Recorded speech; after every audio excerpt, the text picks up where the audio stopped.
T-minus 1 minute.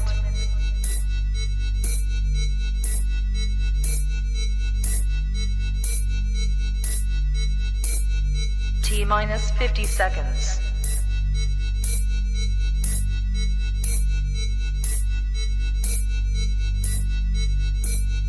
T-minus 40 seconds.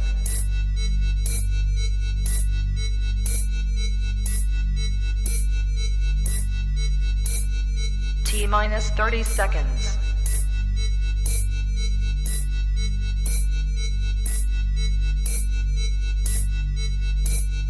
T-minus 20 seconds.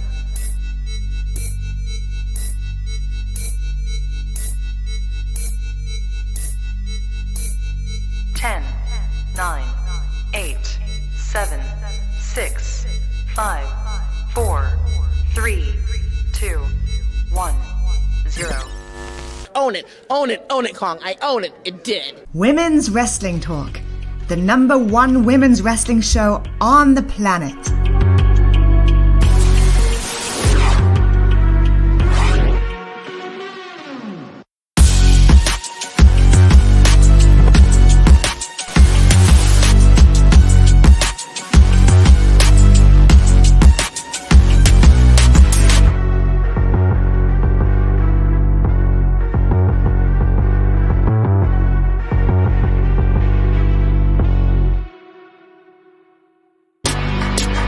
Women's Wrestling Talk, the #1 women's wrestling show on the planet. That is right, you guys. The #1 women's wrestling show on the planet. What is going on, you guys? I mean, listen, I'm back here on the Smackdown brand. Of course, you know, the blue lights forever as always. Oh, man. I mean, this is my coming back week and everything. I'm back here with Stephanie, my co-host. Her and Sam held it down last week in my as I was injured. You know, those who know, you know. If you don't, you don't. Stephanie, how are you? New hair? Hello? Yeah. Gotta get that new hair sometimes, okay? You just gotta let the people know. Hey, Sam, I missed you, but I love being on with Sam, like I said, off camera, and thank him. And I want to thank him, you know, publicly for coming on the show with me last weekend. He was a boatload of fun, especially talking about, you know, Liv and everything. So that was really fun. But per usual, I'm back with you, and I'm glad to see you back after your injury and all that other stuff. And I just hope you're doing okay. What? So that's all that matters. Well, you know, I'm back. You know, I gotta, you know. We're back together. Oh, God. Yay! Of course, you guys know why we're here for the Smackdown and Rampage post-show. Of course, I handle, you know, the Smackdown part because of the blueness in the background. And of course, I always have Stephanie handle Rampage just to keep some balance and cohesive here and everything like that of that nature. So, I mean, we had a stack show. Well, let me rephrase that. I ain't gonna lie, SmackDown was a little boring tonight. I would say that nothing really sparked my attention until like the ending of the show tonight. If you know, you know. If you don't know, you're definitely gonna find out here as we get into it. So I mean, let's kind of just go ahead and start and dive into the opening of the show. Pat McAfee is back. Michael Cole introduced Pat McAfee. Coming back after being attacked by bum-ass, sad-ass, broke-ass, stupid-ass, dumb-ass, Baron Corbin, Happy Corbin, whatever he chooses to be for the day. And I mean, he said what he needed to say, that, you know, come SummerSlam, he's going to give Happy Corbin exactly what is needed and what he's looking for. And I mean, of course, Happy Corbin, you know, backstage, had a lot of things to say in regards to Pat McAfee. I know there's like a picture going around about them being in their football uniform and literally calling this long-term booking or whatever. Are you excited for this Pat McAfee and Happy Corbin feud? Like I mean, we're 15 days away from SummerSlam when this match is taking place here. Are you ready for it? Like, do you think that Pat McAfee is going to give Happy Corbin a really nice moonsault like he did at WrestleMania? Yes, I see it. Like I said last time we were together, I am a member of the Pat McAfee Appreciation Society. I was so happy to see him come back and made a really great entrance and everything, even though he didn't use his theme song, which is Seven Nation Army by the White Stripes. But I guess you can't really use that on television, but still, he came out there and he said what he had to say. He laid it on the line. And I love long-term storytelling in a sense. The fact that they played football together, like that was a cool part of the story to bring in, especially since I do, like to, indulge in a little bit of other sports outside of wrestling, like football. Yeah. So that was a really interesting piece of trivia that I'm glad that they're using. And I do see Pat McAfee, giving him a moonsault and a run for his money because Corbin, may have the upper hand in terms of experience in the ring, but Hmm. as we've seen time and time again, every time Pat McAfee goes in that ring, he winds up one-upping himself every time and every match that he's in. So I really feel like he's going to surprise us even more with his abilities. So Pat's going to give him the business, and I'm ready for it. Yeah, I mean, he's looking for retribution at SummerSlam, and it's definitely going to happen. Uh, Joseph said that in reality, Pat was in Lake Tahoe playing in the American Century Championship at 54-hole celebrity golf tournament that The Miz did. A stable for scoring system. Pat did okay for the first 9 points. What does this have to do with anything, Joseph? I mean, we know that that's technically why he was gone. I know, but I feel like I've gotten so lost at all of this It's that golf just transpired. stuff, Yeah, I don't golf like stats. golf. Never watched golf. I know that when watching Miz and Mrs. The Miz is like very into golfing and all this. So I really got lost at reading all of this. But I do thank you for your insight as always, Joseph. That's exactly what you give us here.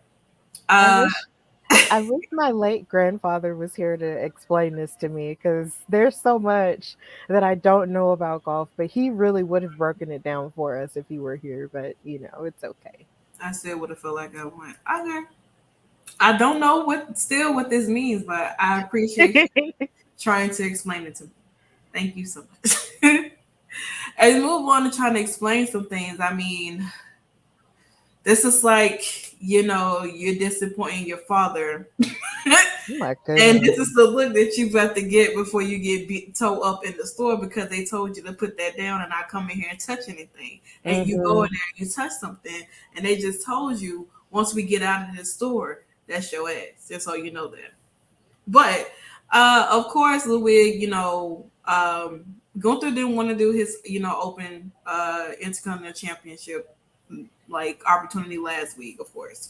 And him and Ludwig had their match, and Shinsuke ended up beating him. And for a form of punishment of consequences of not winning the match, Ludwig got a lot of chops by Gunther, and he even took another one tonight as another form of punishment. But I believe that Shinsuke and Lou are going to have another match next week. Yeah. Um, I mean, I don't think that I personally would want to take any chops from Gunther as a form of punishment. I would rather get hit in the head with, I don't know, thumbtacks. Like springboard the thumbtack, shoot them like arrows, and be hit that way before taking a chop Oh from. my goodness. I would rather take the death match before dying of a heart attack because uh, he has literally touched my heart with his hand. I don't think I want to do that. Do you think Louis is gonna redeem himself next week? I mean, if he have this match with Shinsuke, I mean, if he doesn't want his chest beat in, he might. He really might pull it together. And it's so sad because this was like last week was his first, main roster match. And the mm-hmm. fact that you lost in front of Gunther, who is somebody that he's been, bigging up since they moved to the main roster, Right? it's just kind of it's just really sad. And he's been doing nothing but bigging him up, but it's like Gunther isn't doing the same for him. There's no reciprocity there. So with him punishing him like this, I'm wondering if there's going to come a point where he's going to lash out on Gunther or leave him alone, or he might get his stuff together and actually beat Shinsuke, and just, tie up their victories in that way. But I literally believe if Ludovic does not want to get smacked in the chest again, he might need to get it together. And then the fact that Gunther actually hit him in front of Kayla too. Did you see Kayla's face? She looked horrified. It's like I said, it's like watching someone else's child get beat in the store. Oh, you hate it. Literally. You just hate it. It's so embarrassing. You know what? Mm-mm. Y'all got it. Y'all got it. Y'all good. I don't have anything else to say. I thank you so much for your time. There's nothing else to really talk about. Right. But one thing we do have to talk about, I just want to say I love Black people. Yeah, I love everything that we do. Yes. And first and foremost, I absolutely love the freaking New Day. When I tell you, them coming out like this really just like it made me feel like so happy that damn, our truth needs to come down here and be with them and do some stuff like this, because the way he was on Monday, it was crazy. But I mean, it's hilarious when I see the New Day dressed as people who they're in rivals with. Like, of course, we remember this here where they dress like the Wyatt family and everything. And I mean, rest in peace, Brody. Yeah, rest in peace, Brody. But I mean, I feel like this whole thing is just so hilarious and funny. But the Viking Raiders did not find this funny at all whatsoever, as they came down there to actually address the New Day for impersonating them, calling them imposters and everything like that. And as the Viking Raiders decided they want to make their way down there, Jinder Mahal and Shanky ambushed them. Like they joined forces together to take out the Viking Raiders. Mm-hmm. It's like, well, I'm not mad at it at all whatsoever. I don't know where this is going to go. I really don't, but I'm excited to see where it takes place. I mean, because the Viking Raiders came in and they attacked the New Day. They attacked Shanky and Jinder, and it has caused a ruckus right now. So now the tables are turned where they are joining forces with each other to take out the Viking Raiders. But do you think that there will be somebody who wants to join forces with the Viking Raiders and even out the odds? Is it possible that we could, Viking Raiders may have some friends of their own that would love to come and play dress up? I don't know because I can't really think of anybody in WWE who has the same vibe as them. Like, I don't know. That's really different. Like, I don't know if anybody will come to the defense of the Viking Raiders. But I am glad that the New Day, or the New Raid, as they call themselves tonight, did have some reinforcements, because they have been beaten up by the Viking Raiders for like 2 weeks in a row, and it was getting on my nerves. And so I'm glad that they actually did get some reinforcements in that way. And I also loved all of the references they were making to all gaming references and stuff. Yeah, that was so hilarious. I was just like, that is so on brand for them. Like, I love it. Every time they're silly, you just always win. We always win. The New Day are the greatest. They are. I thoroughly enjoy everything that they choose to do when it comes to whoever they're rivaling with and everything. As we move forward and we jump into, so this is where they got attacked. I mean, beat these boys down and have them running away. Honestly. Maybe, I don't know. Who knows what's going to happen next week? Maybe the Viking Raiders will get their revenge against, maybe they'll have a match with the Viking Raiders and Shanky and Jinder, with the New Day maybe being on commentary dressed as them again, or something like that. Who knows? As we move forward to, of course, we had Ridge Holland versus Drew McIntyre. And of course, Drew defeated Ridge. So Sheamus, of course, last week claimed that he was not medically cleared or able to compete against Drew McIntyre. So he ended up having, another match this week with Ridge Hollins. And, obviously it seems as if like this match may happen at SummerSlam where we have Sheamus versus Drew McIntyre. And, of course, we'll figure out whoever wins that match will actually challenge Roman Reigns at the Clash in the Castle. So, I mean, do you think that maybe this is going to go to SummerSlam? I mean, because Sheamus seems to be constantly having excuses and making excuses to the fact that he doesn't want to face Drew McIntyre. Yeah, it might just get stretched to SummerSlam because SummerSlam is like a really big event. So I can imagine them possibly pushing it towards SummerSlam. That is, if they don't put it on just another random SmackDown match. But my thing is, I don't understand why Sheamus would duck and dodge someone he's fought in the ring with before and made magic with. Like, it's just so awkward. Like, why are you ducking and dodging this man when you faced him, courageously and valiantly before? And yeah, it's almost as if Sheamus doesn't believe that he can, beat Drew and actually go on to face whoever's the champion at that point at Clash of the Castle.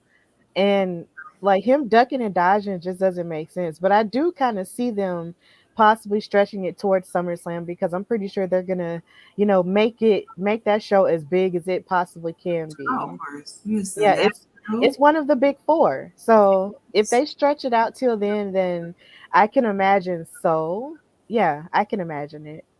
But I'm wondering how much sense would it make to put that match on SummerSlam when all the attention is going to be on Roman and Brock, and then with an asterisk theory as well. So I mean, well, because it just adds more fuel to the fire. You find out who wins between these two, and then hey, of course they'll be probably watching on the sidelines for Brock and Roman's match. See if Roman retains his title or does Brock Lesnar become the new champion. And will they be facing him at, Clash in the Castle? Who knows? Joseph said, I know the shot at Clash at the Castle is on the line, but I can see a still like falls count anywhere. So it could give a reason for people to care about SummerSlam. Oh, yeah. I mean, instead of having this like a regular match, like, of course, they can give you the old generic. If Sheamus makes up another excuse, he will be, he won't be able to qualify for another title match for as long as Drew McIntyre is in the title picture. Something along the lines. You know how WWE, they like to create all types of things that just doesn't make sense. By no means necessary. But then again, like I said, it's WWE. You never know what you're going to get with them. I feel like if they were to make a false count anywhere match, then that means that, okay, you have Ridge and you have Pete Dunne, because like I said, y'all know I don't call that man named Butch. And you got Ridge Hollins somewhere on the sidelines, making it a little bit difficult for Drew McIntyre to really have this one-on-one match with Sheamus, if they choose to make it that kind of match, or a Brawling Brute style match for SummerSlam, some type of gimmicky name they like to give some of these falls count anywhere or no disqualification type matches. So right. I mean, whatever happens, and hopefully I think Drew might get the chance to get his hands on Sheamus sooner than we think. Right. All right. So as we move on to what we have seen all night is Paul Heyman making his rounds. I mean, he started with Austin Theory, trying to see if there's a way that he can, not interfere in the match with Brock and Roman at SummerSlam, or just anything that deals with Roman Reigns, as long as Roman Reigns holding the title, that he does not interfere in any way possible. Seems like they may have made an agreement to things, but we also saw Paul Heyman talking to Madcap Moss too. So I mean, like, Paul Heyman is really, being an advocate for you guys, Tribal Chief, and trying to make some rounds and trying to, try to keep, his Tribal Chief safe. And obviously Madcap Moss wasn't falling for it, because he was like, you know what? I'm not interested. That's cool and all, but I have a match with Theory, and that's what I need to have my focus on.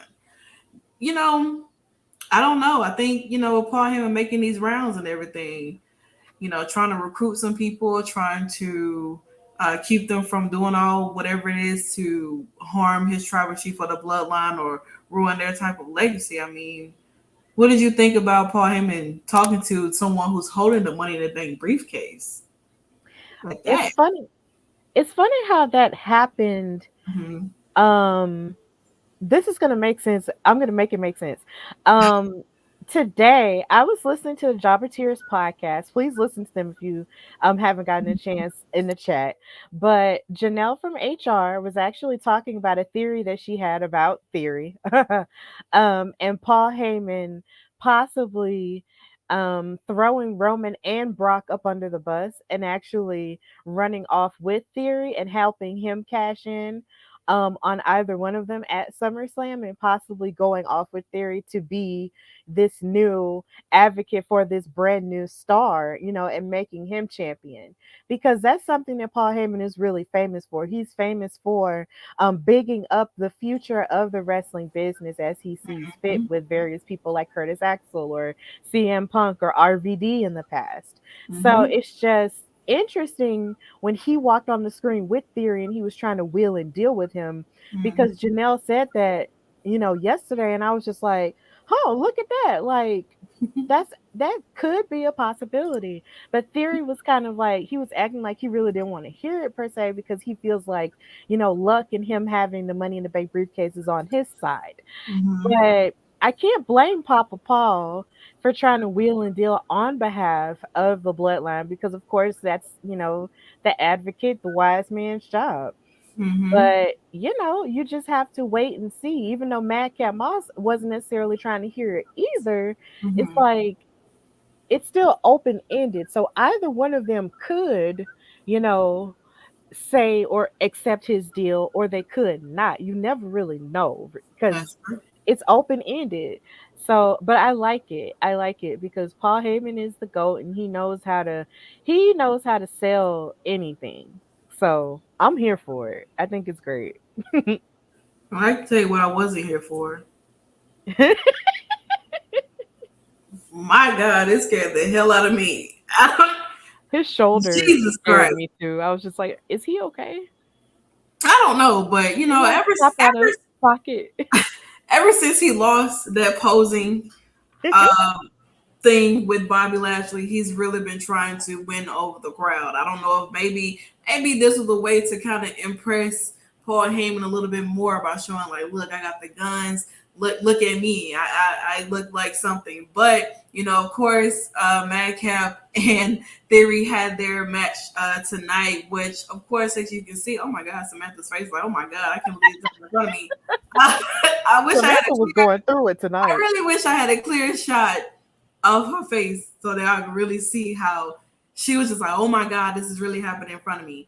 Of course, this match here ended in a disqualification because, you can see Theory hits Madcap in the face with his Money in the Bank briefcase. And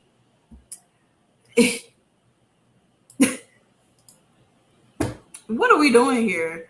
This match was going pretty well. I will have to say that. Of course, it's Theory. He felt that maybe Madcap was getting the best of him because he really was. And he needed to disqualify himself, and whew, of course, the story continues on when we move forward into like our main event. Theory, he's constantly just talking about how he's gonna be watching for who wins that match between Brock and Roman. He really is. Do you think maybe Theory could try to cash in this match with Brock and Roman? Do you think he would be another unsuccessful Money in the Bank cash-in winner? Is it possible that he could be unsuccessful? Or WWE likes to pull shockers on people. It would be really funny if Theory was to somehow cash in either during this match or after this match is over and beat one of them. I personally would find it hilarious, but I would also be mad too because first of all, the way that he got into this Money in the Bank match anyway was just awful. He lost, but I mean, he does have his own match with Bobby Lashley, so I don't know. I don't know what's gonna happen. Joseph said Austin Theory took the cheap way out, so Mr. McMahon would rip him a new one. Oh Lord. Well, I mean, if you put it that way, then there we are. But I mean, of course, Theory declared that he will be the next undisputed WWE Universal Champion after that match. However, Sami Zayn came out. Of course, he's injured, but of course, after he stated that it's very disrespectful to the bloodline, and that it seemed as if like Theory was actually gonna walk up on Sami Zayn, but the Usos came out, and of course, Theory turned the other way and got attacked by Madcap Moss in the process of him walking away after post match. And then we basically proceeded into our main event of the night, which just so happened to be Angelo Dawkins versus Jimmy Uso. And we also found out who the special guest referee would be in this match. But honestly, we kind of get into just kind of like more so just talking about the match with Dawkins and Jimmy. I mean, I know that recently there have been a lot of conversations in regards to Dawkins being like, I guess you want to say like the ugly Betty of the Street Profits. All eyes are definitely on Montez Ford. I mean, you definitely see a lot of change in his physique. He's definitely a amazing wrestler, a great high flyer, great entertainer all around, great on the mic, so on and so forth. A lot of people treat Dawkins like he's just like, just like the redheaded stepchild. Like definitely that. One of them little baby kids, the little neighborhood kids that just be going around asking if you got games in your phone. That's how they pretty much treat Dawkins. When I personally feel like Dawkins is an amazing wrestler. He does a lot of different. He can be a high flyer too. We've seen him hop over the ropes on people before. I just feel like a lot of people look at Montez as being a single star, which I personally, maybe one day, they'll find a way to split the Street Profits up and Montez go on to be a champion. But what if it doesn't work that way? What if it's the total opposite and it's Dawkins that really has a really progressive singles career, and Montez is stuck in being like a United States champion and an Intercontinental champion, and then that's it. Not saying that he would, but let's think hypothetically. I think both of them together have a balance. They're both extremely talented. They really are. But I would really love to see them win those tag titles. I really would. Again, at least. Yeah. There's like, I remember last week, a few weeks, well, actually, it feels like it was 2 weeks ago, I think. Oh my God. Time is going by fast. But after Money in the Bank, they had Angelo Dawkins do an interview on After the Bell with Corey Graves and Vic Joseph. And Angelo knows about the talk online about Montez and how he's, sort of positioning himself to possibly be this single star, once it's all over in a sense. And he said that before Money in the Bank, he was sort of walking outside of the arena by himself, which is something he doesn't usually do, and sort of cleared his mind and sort of put together in his mind how he wanted to show how he is worthy of being in the conversation of having a singles career just as well as Montez is. So he sees what people be saying about him. Like, as much as we don't want to believe, or as much as superstars kind of put out there or try to, give off the impression that they don't pay attention, they see it. And it's sad because Dawkins basically went through all of the, the hiccups and the ups and downs in FCW, which turned into NXT. Because I remember there was a point where Angela was even one of Sasha Banks's crew in NXT when she was doing promo classes, and he was one of, her security people. Like, he's really been out here working for years. And for people to sort of ignore him, for Montez, to a certain degree, I understand that would give him a chip on his shoulder. And at Money in the Bank, he really showed us that he can be that guy if you give him the ball. Yeah. And honestly, I see both of them being successful, even though you said hypothetically, what if it was Mm-hmm. um Angelo having this successful career instead of Montez. I feel like they really both have a little bit of what it takes, but they do sort of balance each other out. But I see it as maybe it'll be a situation where they'll sort of step back and let the other one shine, while they decide to take a break, kind of like how the New Day did Yeah. for Kofi, or how the New Day did for Big E, how But they the difference decided is to step still, back. yeah, but the only difference is they still label themselves as being the New Day. Right. Whether all three of them together or not. Even with the Street Profits, I would love I mean, even at one point when I think Montez was injured and Dawkins was having his singles run, or a little bit of a singles run, you really got to see or pay attention to Dawkins without Montez being by his side, and vice versa. When Montez was by himself, when Dawkins had his situation going on. I mean, you kind of get to see how they are when they were not together, But I feel like with them together, they do make a lot of magic in the ring. They have a lot of chemistry, They what I'm do. saying? And they work, I feel like they work best in the team. I don't want them to split up, like by no means necessary.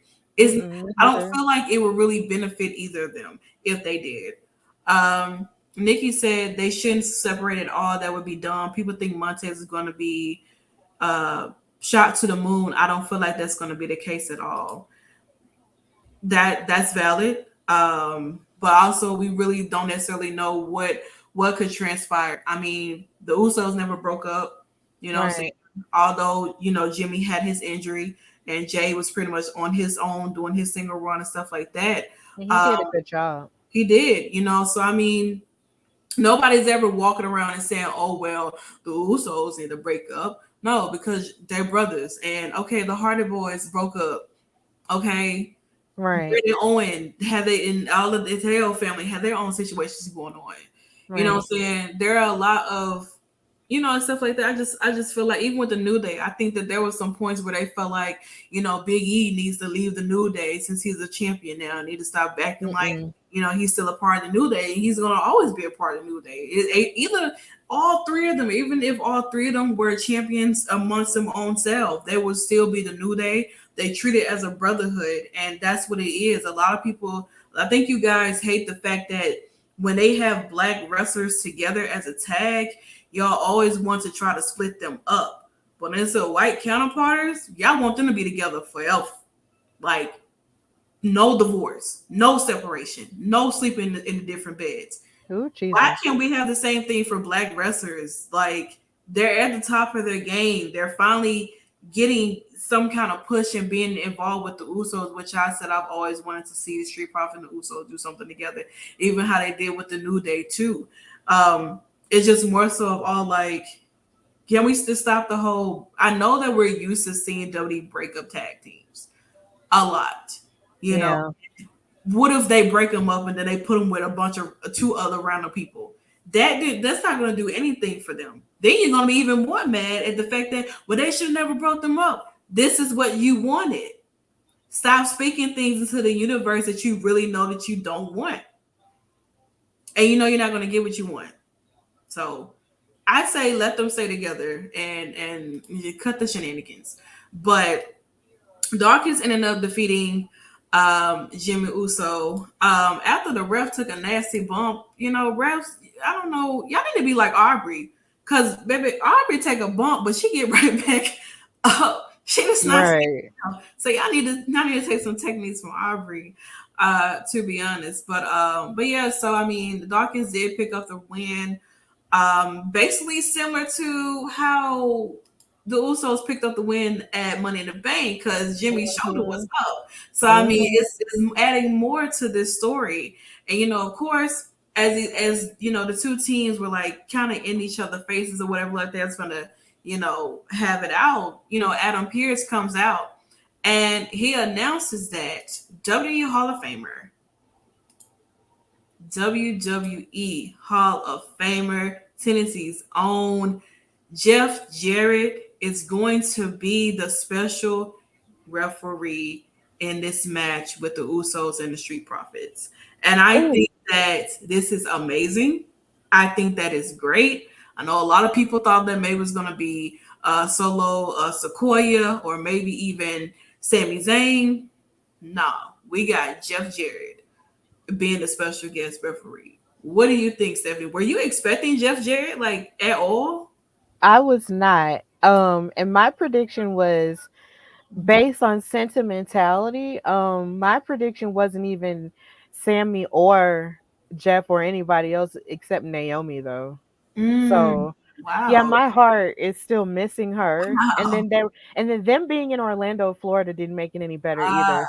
oh yeah. Like I was live tweeting and the Culture Cast, shout out to them, tweeted at Mhm. me and said it feels different with them being in Orlando and she's not there. So to me, it felt like that would have made some sense if it was Naomi, making a return and she was the special guest referee. But we didn't get that, and we got Jeff Jarrett. And that makes sense too, considering he's that Tennessee guy, Yeah.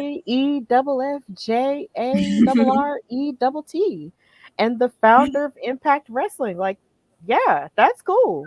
Hopefully he'll call it down the middle though, and won't be no shenanigans. But I yeah, mean, listen, I seen Jeff Jarrett call that match at NWA, and I said, look, if Jeff don't get in here and do what he's supposed to do, we're gonna have some problems. Okay. Do not right. mess this up for the people that don't vote for. Joseph said I wasn't expecting Jeff. A lot of wrestling community are saying this is a letdown. It's not. This is to get fans to care about SummerSlam.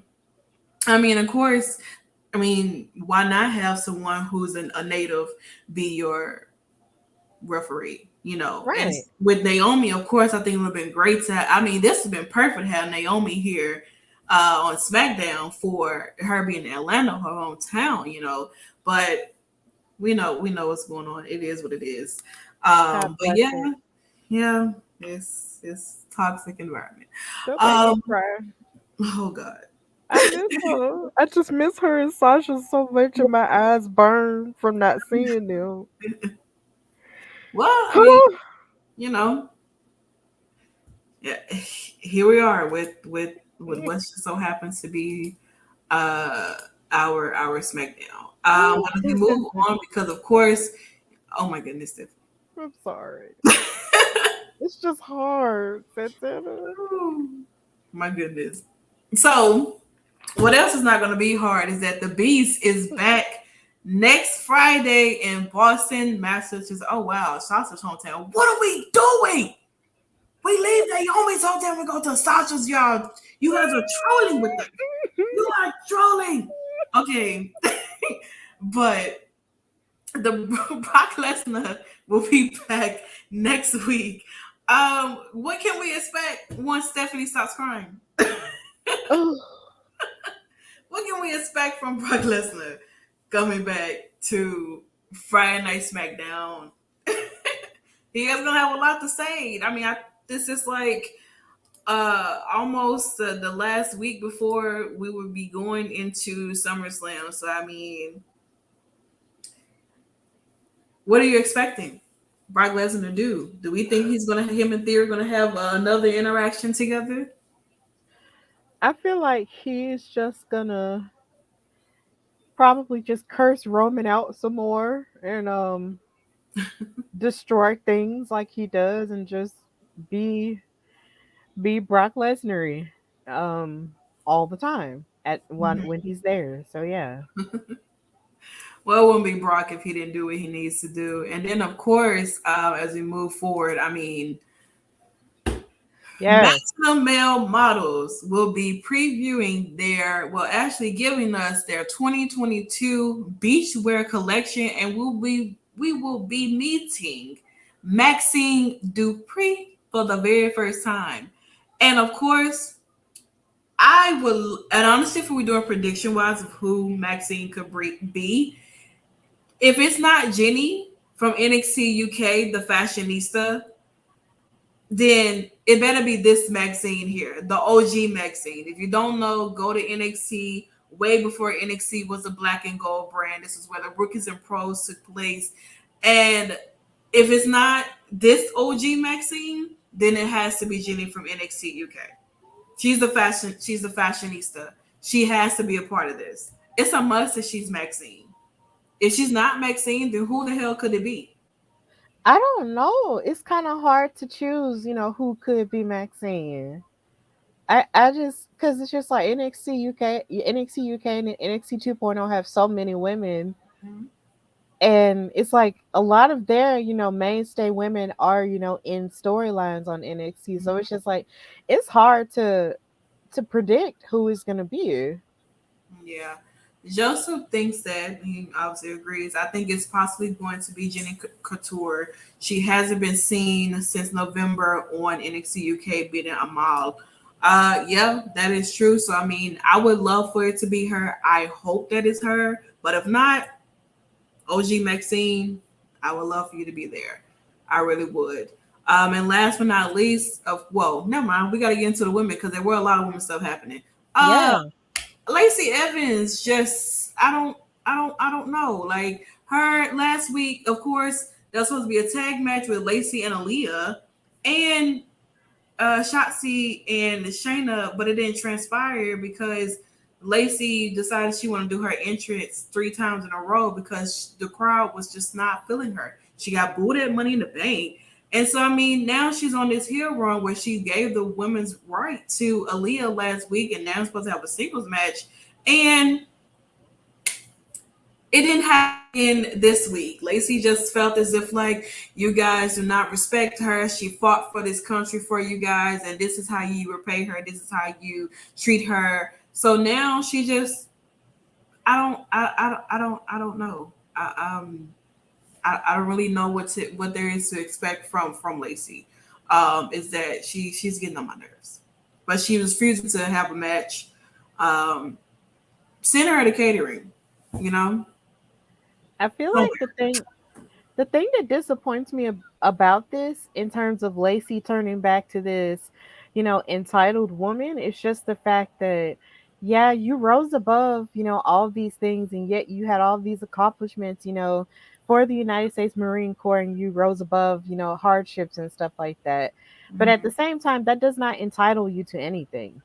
No. It's like the world does not owe you anything just because you rose above all of these things. And you not getting the reaction that you feel like you deserve, I'm sorry. That just seems like really whiny behavior to me. Like, no, like the world doesn't owe you anything. So her telling everybody to go to hell because, they didn't give her the reaction that she wanted is just ridiculous, behavior, and it's gross.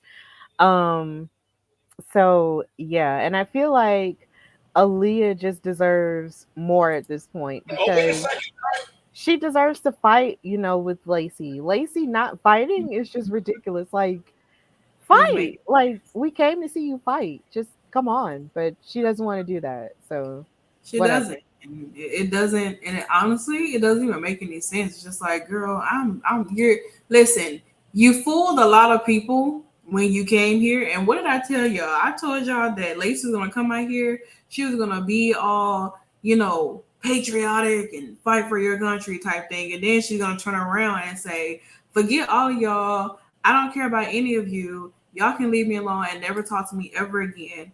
And that's on that. And that's exactly what she gave. And it's just like, girl, you're not as bad as you think you are. So, I mean, at this point, Nikki says trash. All this shit is racist. I think it's stupid. And then on top of that, it's like you're talking about all of your accomplishments, but yet you have yet to win a title in WWE at all.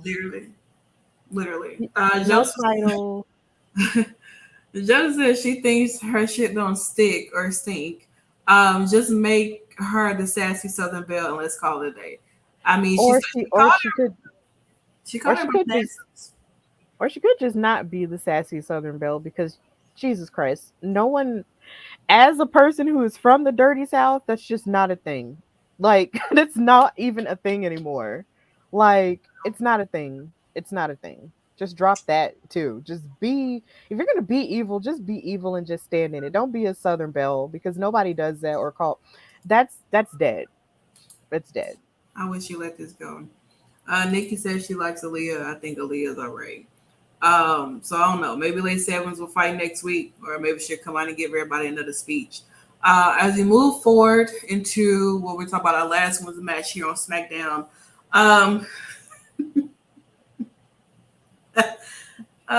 Liv. All right. Okay. So Natalya and Liv Morgan had their one-on-one match tonight, and Liv Morgan came out victorious against Natalya. I mean, we know that they had their match over on the live show, and of course everybody had their own thing about why Natalya got up so fast and why she didn't sell and all that good and all this stuff there. But of course, I mean, I think with this match here, it was nice. It was cool. Got to see a little bit of more work that you see that Liv has been working with Natty along the way. And of course, after this match, Kayla, comes into the ring, and she pointed out that Liv Morgan's victory over Natalya might have not been as dominant as her SummerSlam challenger, who happens to be Ronda Rousey. And so Liv said to make it clear that she, she's known for being the underdog heading into SummerSlam. But she will still be SmackDown Women's Champion after SummerSlam. And of course, next week we will have Ronda Rousey and Liv Morgan having a face-off, at least getting close to their match that's going to take place at SummerSlam. I'm just going to be very honest. I have no high hopes or happiness for this match between these two. Shout out to Liv. Congratulations to her for finally winning a title and actually having some accomplishments being a part of WWE. Ronda, I would love for her to go home if she could, but obviously that's not going to transpire. But I will hope that she goes home after this match at SummerSlam. That's only if she loses. I don't know how long they would expect Liv's reign to be as champion. I know that she is definitely someone on the popular side, and a lot of fans seem to be very ecstatic that she is holding this title finally and holding the championship finally. But I don't know. Like, I'm just really interested to see how this match is going to go for SummerSlam, because Ronda is not the best wrestler or the best talker. Let's be honest. I personally would want Ronda to actually be a heel, as what she wanted to be when she came back. She wanted to be a heel, but they would not let her be a heel. So I mean, now we're looking at two baby faces going against each other in a match. Somebody has to be the heel here. There's a must. There's no way that, I don't know. I can't. Well, what I will say is, in the case of Ronda, I would say that her skills as a wrestler are still, up to par, even though they're not exactly, as polished as they once were during her first run. And of course, we have talked, a lot about her promo work and how much work that needs and stuff like that. But I feel like the match would be good, and the face-to-face, next week is going to be good too. But I'm worried for Liv simply because of the fact that she doesn't have any plates on her title. And I would hate for something to happen where somehow or another she loses to Ronda, and then Ronda gets it back, and then it's just the same old song and dance after this point, after we've invested so much time and love into Liv, and sort of, building her up to this point after winning Money in the Bank and winning the title.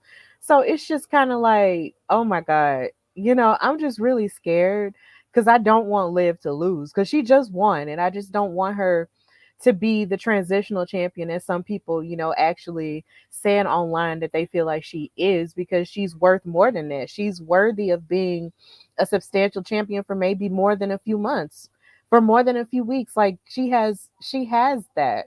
So I'm hoping that she does come out with the win against Ronda at SummerSlam and proving that she just doesn't need the shock value of Money in the Bank and taking advantage of an injured Ronda in order to win the title. So yeah. Yeah, I think they should let this underdog thing go because she's no longer an underdog. We can go ahead and cancel that there. Joseph said I could see Liv having a decent reign. I mean, her merch sold when she beat Ronda and Natalya to keep her title at house shows last week. Yeah, it did. I mean, I thought maybe her merch would have been selling in the midst of even prior to her winning champions.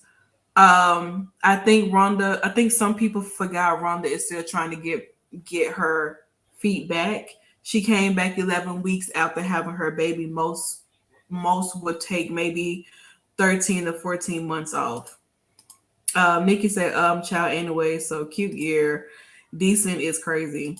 I mean, maybe they would want Liv to hold this title way, past SummerSlam. But of course, if Liv hold this title past SummerSlam, then we know that after SummerSlam, Liv might not be holding that title that much longer. If she beats Ronda, she might not. She may hold it for a month. She may hold it for 2 months. She may hold it for 3 months. But there's somebody coming for that title. Everybody know who it is. There are some other people that are in the woodworks of wanting to have this title opportunity to go against Liv. Let's see how she is, being a champion, being on SmackDown, going against someone like Ronda Rousey. I know a lot of people, like myself, do give Ronda a lot of heat, but Ronda does have a name. She does. And can Liv Morgan beat Ronda Rousey? Despite the whole, injury thing that Ronda had going on, but can she beat her? That we don't know until we find out at SummerSlam. So who knows? Nikki said, beat Ronda heads up and prove me wrong. She says Queen. If you don't know who Queen is, you already know. And then Bailey might come snatch your shit. I don't know. Bailey might go down to NXT. We haven't seen Bailey. Bailey has been making like little cryptic things on social media and stuff like that. Who knows? Ronda and Liv about the same in the ring, and that's mid. Well, I think at SummerSlam is definitely going to show a lot between these two. Let's see what I mean. They only have a little bit of time to create some type of story. They only have 2 weeks left. Next coming Friday, and then a Friday before SummerSlam. Who knows? Yeah, but what I will say is this, though, that a lot of the time, whenever we expect less of things, that's usually when they sort of overperform where we think they're going to do. So, yeah, that's how I felt for Charlotte and Ronda at WrestleMania, and that didn't go too well. But this is different. I know it is, but I hope the best, but I don't know. I mean, I don't have no excitement for it. If it goes well, it goes well. Liv retain. Shout out to her. If she doesn't, she had a nice run. But that does bring us to the end of SmackDown. SmackDown was a pretty decent show. It was all right. It wasn't too much spectacular happening.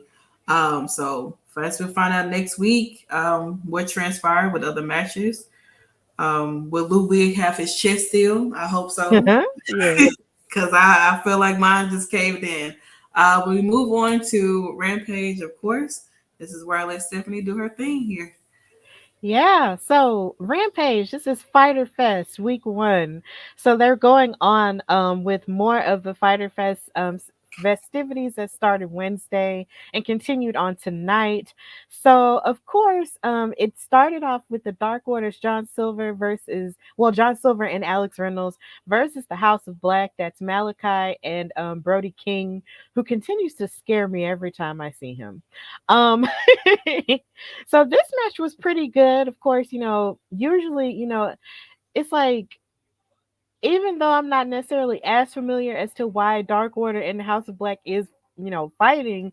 But, just watching this match was pretty good in terms of, tag team action. You had Brody King, showing off a lot of his power, but then John Silver and Alex Reynolds really utilized their speed, to their advantage. There was even a point where there was this really cool spot where Malachi even jumped from the top rope and hit a drop kick, like a missile drop kick onto Alex Reynolds to break up the suplex cover. Like, it was really sick.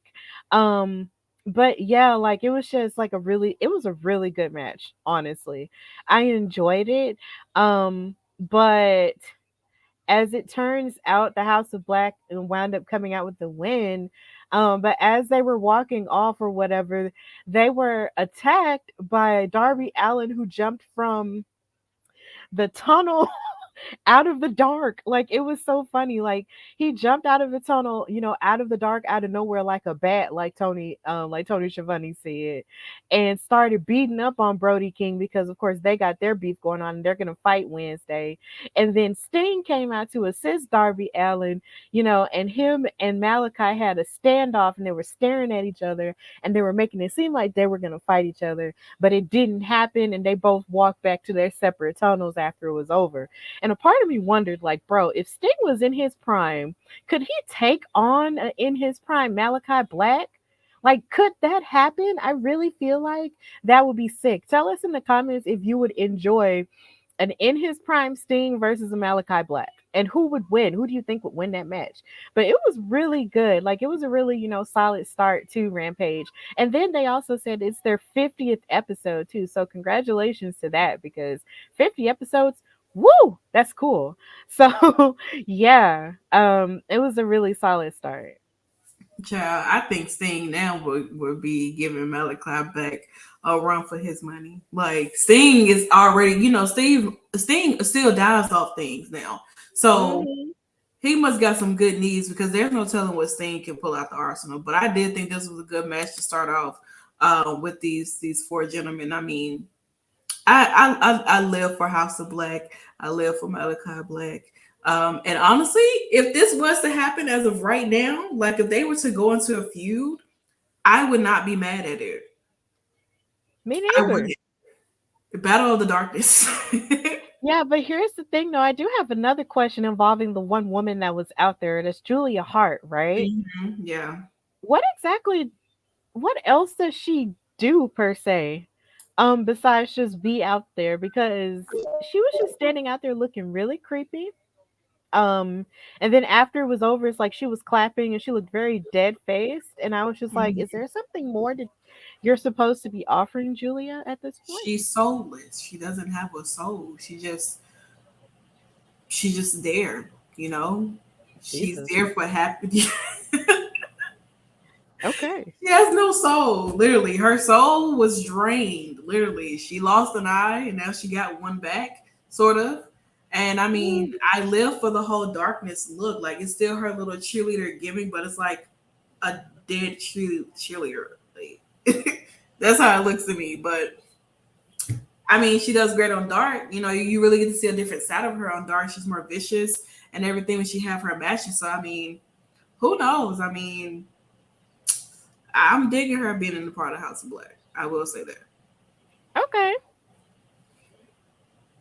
All right. So next on the docket, we had this stellar match here between Jonathan Gresham, the Ring of Honor World Champion, versus Lee Moriarty. Of course, this came from their encounter last week, because they were in a tag team match against oh my gosh, I'm slipping on their names. Yeah, I forgot who they wrestled. It's the tag team, and I love them because they're actually like really easy on the eyes too. And I forgot the name of the team just that fast. I'm so upset. But basically, Jonathan Gresham left Lee Moriarty behind and didn't tag himself into the match, and left Lee Moriarty to lose to that tag team that he lost to. Mm-hmm. So this is where this match is coming from, because Jonathan Gresham also aligned himself with Tully Blanchard Enterprises, which makes me kind of sad, because I really feel like Black people and Blanchards don't go together. But choices are choices. And Lee Moriarty came out there with Matt Sydal, who was out there on his behalf. This match was probably the best match of the night, to be honest, in terms of technical work. And then Caprice Coleman was out there commentating because he's Ring of Honor. He's of Ring of Honor blood, and that was really awesome too. But this match was really, really good. From a technical standpoint, you had all kinds of, holds, all kinds of kicks going on, joint manipulation and everything. Like, I loved it. Like, I really just love seeing both these dudes fight. And I love seeing Lee Moriarty, who is just, so young, go up against somebody who's as experienced as Jonathan Gresham. But eventually, there was a point where they were fighting, out of each other's holds. But eventually, Jonathan Gresham was able to work Lee Moriarty, weak arm and lock it in the octopus hold. And then, he knocked him over and then Lee had to tap out. So Jonathan Gresham is still the Ring of Honor World Champion, headed into Death Before Dishonor, which is coming up in the next, and I believe, and they said in 12 days. Like, oh God, it's coming up. Next Saturday is whenever. Yeah, next Saturday is coming up. So Jonathan Gresham was celebrating his win. Tony Schiavone got in the ring and asked, Jonathan Gresham, what's up, where his mind's at. And he basically said that he's the best, and all of that. And then Tully Blanchard said what he said about him.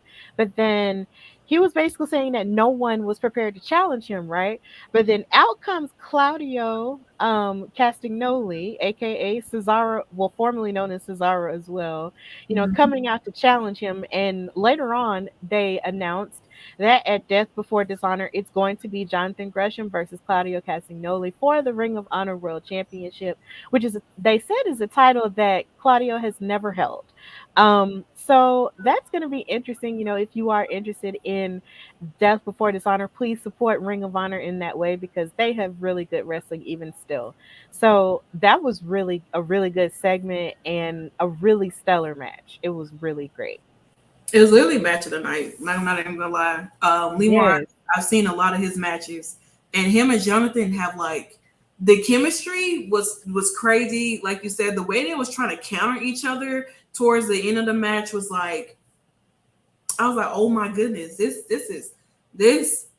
here should have been for Ring of Honor. However, to actually see Claudio versus Jonathan Gresham at Ring of Honor for this title, Jonathan is so damn good, yo. Like he's such an amazing wrestler. And I mean, of course, someone like Claudio stature too of being a wrestler is amazing too. So I mean, I'm excited for next week with this match. I don't know what's going to happen. Jonathan has not lost that title in a very, very long time. I don't know if he'll lose it next week, but I'm definitely excited to see this match. I tell you that much. I will say that. Yes, and then going on, off of the loss, Lee Moriarty was backstage with Matt, and he was, being interviewed. But Stokely came and basically asked Lee Moriarty. He told Lee Moriarty that he felt like he should be doing more because he's had these stellar matches with the likes of Bryan Danielson and CM Punk, but he's always come up short. He's always lost. So Stokely, was basically making it seem like, look, like this will change if you come with me, and he tried to give him his card, but then Matt Sydal was like, look, like we don't need you because I have the opportunity of a lifetime for Lee Moriarty. So Stokely just kind of walked away and sulked away afterwards, but then Lee Moriarty kind of had a longing look as he walked away. So a part of me is just wondering, like, so is Lee gonna leave Matt Sydal, for him? I mean, it wouldn't be the worst choice because you see where Stokely is now, right? With the baddies and Jade. So I don't know. But then Matt Sydal announced that Lee Moriarty is supposed to be fighting. Oh my gosh, who is he fighting? Oh man, there's so much that happens. Wait, I'm gonna find it. I'm going to find it. Listen, a lot of times they always have them fighting random people that don't make sense. Like, I'm mad because I made it my business to try to pay like stupid attention to it, and then I just get excited, and then I just talk about it, and I just lose it, and I'm just so angry about it. Oh. Well, I mean, Stokely, he's making his rounds. Stokely is like a Paul Heyman over here, making his rounds, He trying to look is. cool and stuff. Great on the mic. I mean, also pretty funny too, and funny to pick with. I always love when Chris Statlander popped him in the back of his head when she was running down the ring. That is always hilarious to me. I just remembered who he's gonna face. I'm sorry, Yeah, go Dan. ahead. I didn't mean to interrupt you, but Lee Moriarty is supposed to be fighting Dante Martin. That's who he shook hands with. He's supposed to be fighting Dante Martin, and then Dante Martin basically said that he lives, eats, and sleeps wrestling, and he shook his hand and said peace, love, and pro wrestling, which I really feel like should be on a T-shirt. They should put that on a T-shirt so I can buy it because that's my vibe. So that's who Lee Moriarty is facing next, Dante Martin. And they shook hands backstage. So yeah, there we go. And I didn't have to look it up. I remembered it. Thank God. Okay. Look at that. See what we do? We remember things even we forget it. Yes. Charge it to my head, not to my heart. So this was the last match of the night. This was this was crazy actually. This was Private Party versus the Lucha Brothers. And of course, Private Party came out as a part of the Andrade family office. So I'm guessing Andrade bought that family office off of Matt. Because it's not the Hardy family office anymore. So that's where we're at with that. And the Lucha Brothers, of course, they had their little promo beforehand, and they were yelling at him in Spanish and also yelling at Andrade in Spanish because Andrade has been very disrespectful of the Lucha Libre culture as of late, which is sad because you would think he wouldn't, but that's what he's doing now. He's smelling himself, but whatever. So the Lucha Brothers were out there to try to teach him a lesson. So they fought, and this match was pretty good. Like it was, full of all the hard hits that you could come to expect from the Lucha Brothers and everything. But Private Party really did show that they were game for it and that they weren't, just gonna take that beating, just sitting down.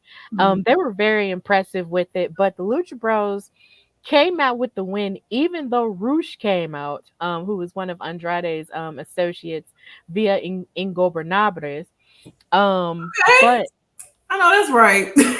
Oh yes. So he came out and tried to give some shenanigans, but the Lucha Brothers still came out with the win, and they celebrated, as you can see in that picture. And Andrade and the crew were upset about it, but that's where we're at with that. So that's basically how Rampage ended. So yeah, what did you think about this, Sam? Child, Sting is back here everywhere. I tell you that much. But what I will say is that with this match, I think the Lucha Bros, I love seeing them work together. Private Party is an amazing team as well. I'm happy that the fact that they are continuing to remain relevant, although Matt Hardy is getting beat up by Luchasaurus and Christian. Because I mean, that promo that they had against each other was just like disrespectful. But this was a nice way to close out this close out Rampage in regards to the men's matches and everything before we get to the women. The one women's match we always get. But I thought it was really good. I thoroughly enjoyed seeing them together, Penta and Rey Fenix. It's always nice. And of course, Andrade. He's going to be Andrade. And now that he has his cousin with him, it's going to get even worse. I tell you that much. Joseph said Andrade knows he's disrespected the Lucha Libre culture to the point he had to reunite the family office. Also, Jose and Alex got into another fight. LOL. Yes, they did. They should. They really should. That was going on outside. Yes. Thank you, Joseph. Go ahead and let that happen. I promise you. Jose and Alex are definitely going to have a match. It's coming long before you know it. I tell you that much. Mm-hmm. And yes, Sam, I love Spanish. So I love that. Yeah, I like Spanish was just like one of those classes I just always wound up taking in school. So, and I took it once in college. So I love the Spanish language. So I try to be respectful to pronunciations all the time. I respect that a lot. Thank you. I can't wait for Hispanic Heritage Month. Oh, me neither. It's gonna be lit. Bad Bunny, all Hispanic heritage month. All right, last women's match for the night. Okay, so this was a women's match and it wasn't that long, which made me sad. Um, but I'll get into that later. We had Charlotte and Robin Renegade, who of course are twins. They had a little I remember the first time I saw them, they had a lot of twin magic going on in that match. I thought it was They cool. did. Yes, I love it. Versus Chris Statlander and Athena. And of course, Chris Statlander has this look going on where she's like this badass alien girl, and I love it. And then you have Athena out here. They're both kind of gunning for Jade Cargill in their TBS championship. Um, and then Athena comes out with all of her colorful outfits on and everything, which I loved. It was giving neon. And then she came out with these wings, and I didn't understand what the wings were for, but it was still cute, and I enjoyed it because it was techie wings, and I was just like, oh my god, that's so cool. So they came out and the Renegade twins were already out there, so this match went by really fast. It was almost like the Renegade twins really didn't get that much offense in, and it was really sad for me. And Athena hit her O face for the finisher, and Chris and Athena won.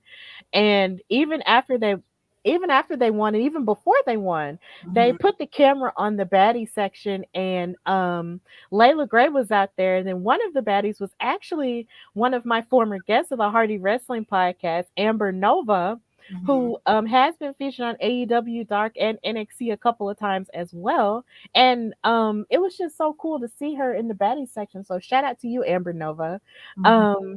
And so after the match ended, Layla Gray confronted Chris and Athena, and they were both kind of staring at her like, girl, you're out here by yourself. Like, we're going to destroy you.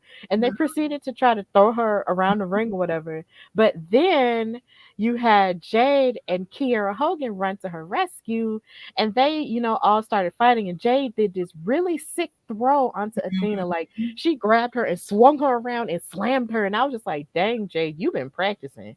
I like that. Like, that was really cool, and I enjoyed that.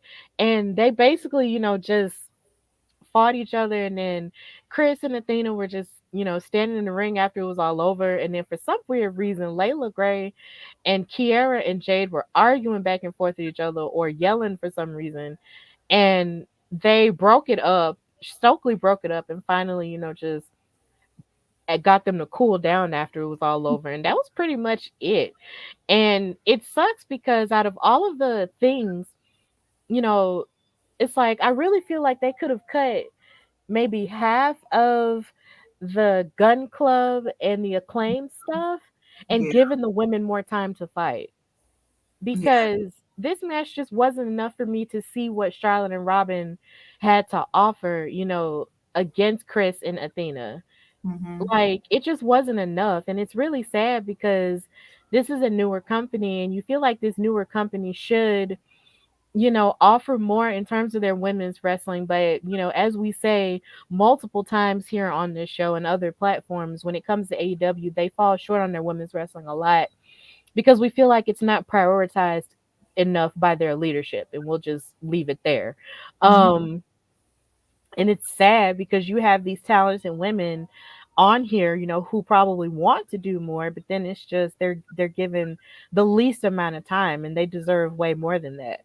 And then outside of that, with the women, they announced that Mercedes Martinez and the Professor Serena Deeb are going to be fighting for the Ring of Honor Women's World Championship at Death Before Dishonor. But outside of that, there was nothing else female related on AEW Rampage tonight, which is sad. And I really need for them to do better by their women, because that's the kind of stuff that we had to start give divas a chance over. Don't make us have to do it again on social media for AEW, because we'll start a hashtag and we'll make it pop. So that's basically the end of AEW Rampage. That's the whole show. Yeah, I wanted this. I thought maybe this match. I'm gonna tell you right now. I was doing my hair, so I saw Athena and Chris Statlander come down to the ring. I saw them have the match. Next thing I looked over, Jade was beating the hell out of Athena, and Kiera kicked the hell out of Chris. Right. And though, like, I was like, hold on, because I did see that move that Jade did, and I was like, "Ayo, if this is her new finisher." That's hard. I don't want to hear nobody sit here and say that Jade is green in the ring. She's really been taking a lot of what people have been saying about her and actually putting it to work. It's kind of like Dawkins situation. You know, Yes. so like she's really been putting in that work. Like she's really gotten really good in the ring. Jade has, and I mean, I don't know if Chris and Athena and Jade will end up having a triple threat match, maybe at All Out for this TBS title. I will hope so. I don't know if Jade will lose because Jade, they're pretty high on Jade. You know, she got the baddie section. She's undefeated as of right now. So I mean, I don't know. I really don't know. But man, I hate that this match did not last that long. It should have.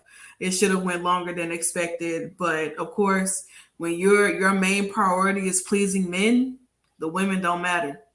Mm. So Joseph said, preach. I mean, look at the real women's champion Thunder Rosa. We had to watch YouTube losing a match that occurred on Saturday.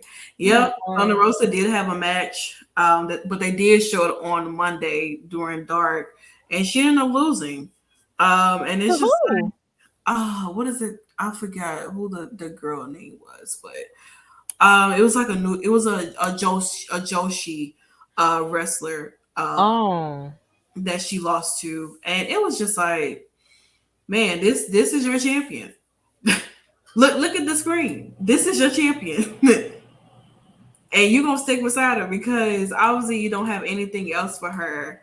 Her. I don't know how to pronounce her name. Yamashita. Yeah, but she ranked number 1. Wow. And she beat Thunder Rosa. She did. So I mean, I don't know what they have planned in store for the women's division. I mean, what I can say is that they've been showcasing a lot of women. They really have, but you know, of course, a lot of times the matches are not long. You know, sometimes women are main eventing, sometimes they're not. Sometimes they prefer to give the men a longer time or real stories than the women. But I mean, listen, how I look at it now is that I don't put too much faith in what I feel like AEW is going to do for their women because they're more so worried about keeping their male wrestlers entertained or male fans entertained. And once the male fans are entertained, then that's all that matters. Mm-hmm. The women, because how they look at it, they don't think that there are that many women wrestling fans in AEW. But and that's not true because when you look in the right, because when you look in the audience, the women are there, and what makes you think that those women that come to those events don't want to be represented?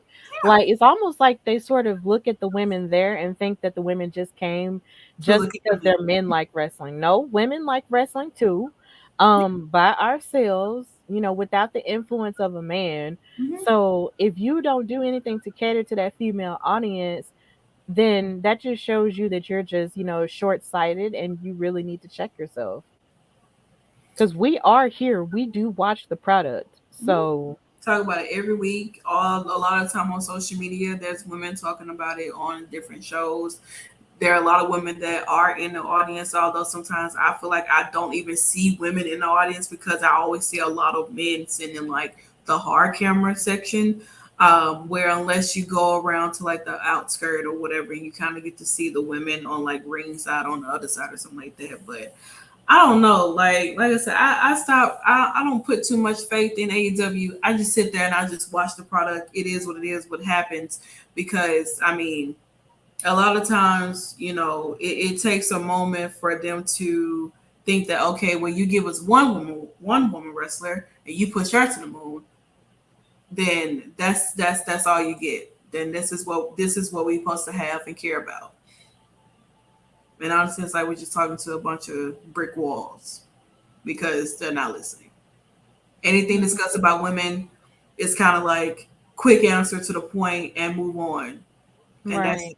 It's never like a true legitimate reason or response or answer that we get when we ask questions about, well, what do you plan on doing with the women's division?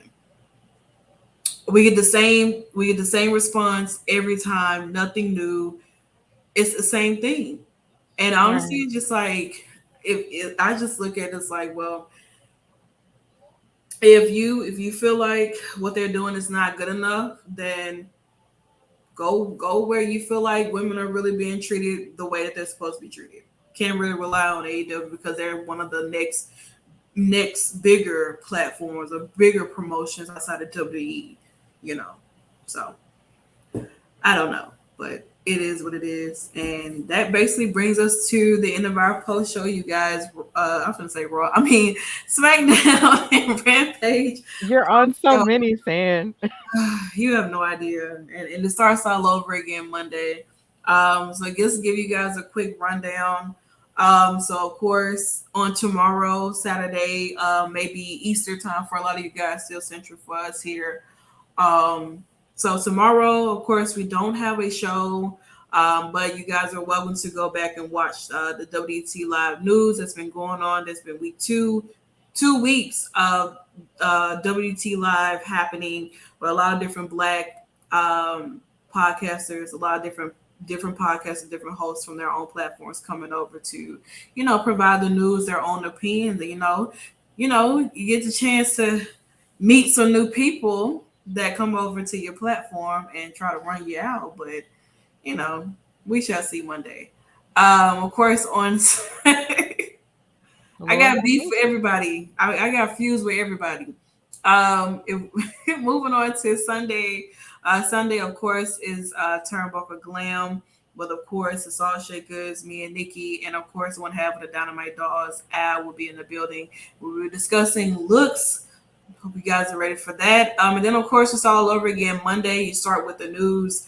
WT Live at 5 p.m., 3 p.m. Pacific time, 6 p.m.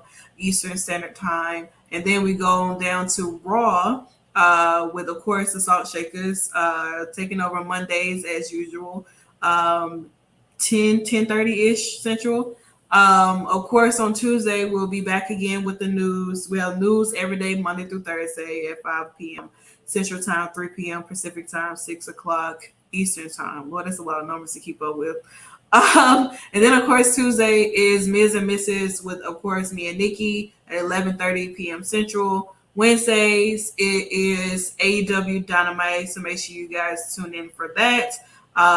Thursdays is, we have no Creed Squad on Thursday, but of course, before you even get the Creed Squad, before you get the Impact Wrestling, we have NXT 2.0 and NXT UK post show with, of course, Stephanie over here on this way. I was going to go this way. And of course, Katrina, who covers NXT 2.0 and NXT UK. So make sure you guys tune in for that on Thursdays. And then you go on down to Impact Wrestling. You close out your Thursdays with, of course, it's all Shakers, me and Nikki. And of course, we're back at it again on Friday for SmackDown and Rampage. Will be 1 week left before we get to SummerSlam, Lord. Almost.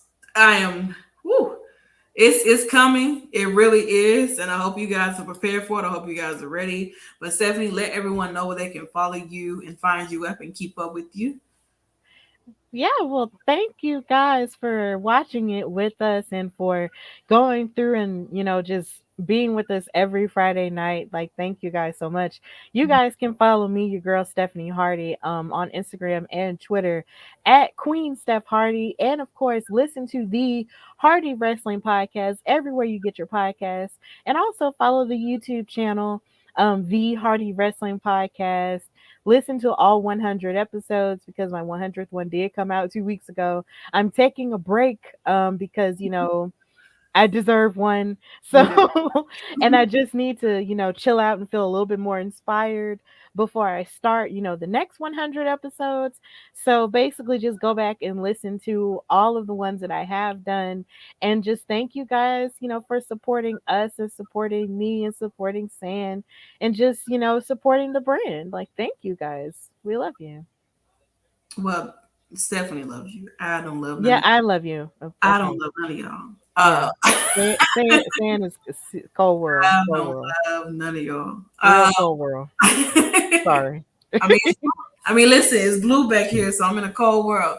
No J. Cole, pun intended. But of course, you know me. You can Google me, Driune, Santana, Driune. That's how it spells right there on the screen. You can definitely follow us on social media, WWE Talk Pod, WWTalkPod.com to check out all of the articles, because I'm the ERC of WT, no shade, or love the compliments to Bianca Belair, our fellow ERC of WWE.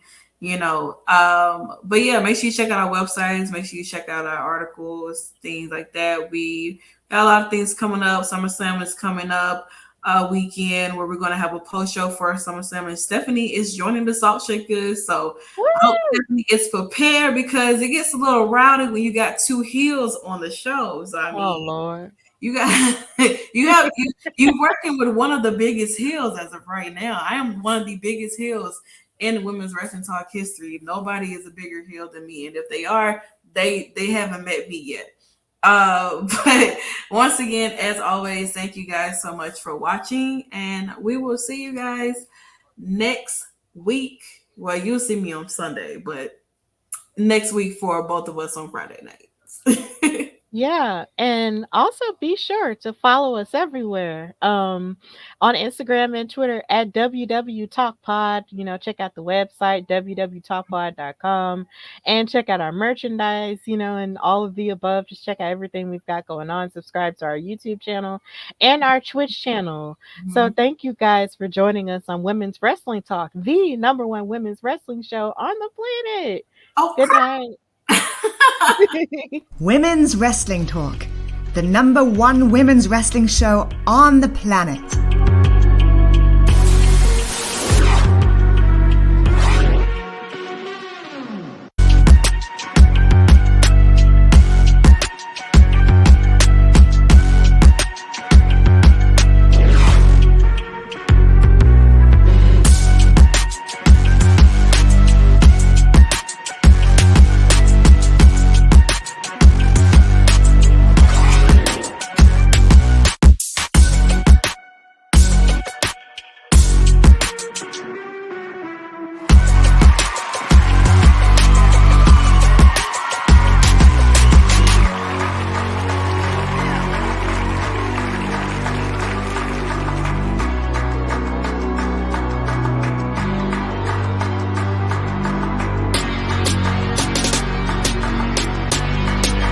Women's Wrestling Talk, the #1 women's wrestling show on the planet.